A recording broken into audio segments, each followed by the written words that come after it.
নেই, শুধু জাতীয় পতাকা নিয়ে আমরা আন্দোলন। কারণ আমাদের এই ইস্যুটা হচ্ছে জাতীয় ইস্যু। এই জাতীয় ইস্যুকে আমরা জাতীয় পতাকা নিয়ে আন্দোলন করব, রাজনৈতিক পতাকা দিয়ে নয়। আমাদের মহারাজা বলেছিল পুইরা জাতি ওলোপাতি, সেই জন্য আমাদের জাতিকে আজ রক্ষা করতে হবে পয়লা, তারপর পার্টি। সেই জন্য আজকে পতাকা ছেড়ে দিয়েছে, পার্টির পতাকা ছেড়ে আজকে আমরা জাতীয় পতাকা নিয়ে লড়াই মাঠে নামছি। অনেকে হয়তো প্রশ্ন করতে পারে রঞ্জিত দেববর্মা তিপ্রামঠার এমএলএ, উনি কিভাবে পতাকার বাইরে তিপ্রামঠার বাইরে হয়ে গেল?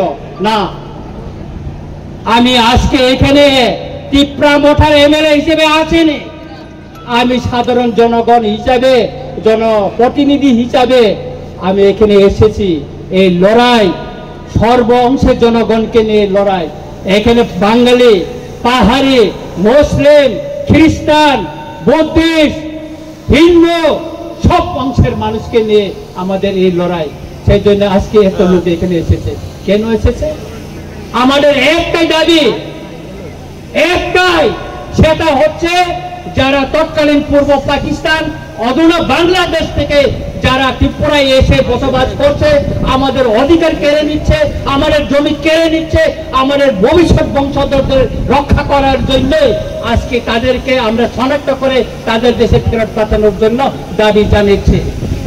আমাদের দাবিকে ছাড়া দিয়ে আজকে ভারত সরকার তার মিনিস্ট্রি অফ হোম অ্যাফেয়ার্স থেকে নোটিফিকেশন জারি করে আজকে তাদেরকে শনাক্ত করার জন্য বলা হয়েছে। এই নোটিফিকেশন শুধু 2019 মে 25 না, 1971 সালে 29 নভেম্বর তখনও নোটিফিকেশন জারি করা হয়েছিল, কার্যকরী করেনি। তখন রাজনৈতিক দল আওয়াজ তুলেনি, কোন সিভিল সোসাইটি আওয়াজ তুলেনি কার্য করার জন্য। 2017 বামফ্রন্ট শাসনে এই নোটিফিকেশন জারি করা হয়েছিল, কিন্তু তখন এতে লুকিয়ে রাখা হয়েছিল, কাউকে জানতে দেয়নি। তারপর 2021 এখানে বিজেপি এলেন সরকার আসার পরও 2021 নোটিফিকেশন জারি করা হয়েছে মিনিস্টার অফ হোম অ্যাফেয়ার্স থেকে, কিন্তু এটাকে লুকিয়ে রাখা হয়েছে। কিন্তু 2025 19 মে যে নোটিফিকেশনটা জারি করা হয়েছে তার কপি রঞ্জিত দেববর্মার কাছে এসে পৌঁছেছে। কেন? রঞ্জিত দেববর্মা চিঠি লিখেছে মিনিস্টার অফ হোম অ্যাফেয়ার্সকে, সেই জন্য এসেছে, সেই জন্য জনগণ জানতে পেরেছে এবং জনগণকে নিয়ে আমরা মাঠে নেমে পড়েছে। এই আন্দোলন যতদিন পর্যন্ত একজনও যদি ত্রিপুরা রাজ্যে, ভারতবর্ষে যদি অবৈধ অনুপ্রবেশকারী থাকে ততদিন চলবে। কারণ এই বেআইনি অনুপ্রবেশকারী আমাদের দেশের নিরাপত্তা, সার্বভৌমত্বের জন্য বড় একটা হুমকি। আপনারা জানতে পারছেন সে কাশ্মীরে পেহেলগামে অ্যাটাক হওয়ার পর কি অবস্থা ভারতবর্ষে, তারপরে ভারতের স্বরাষ্ট্র মন্ত্রণালয় এই পদক্ষেপ নিয়েছে।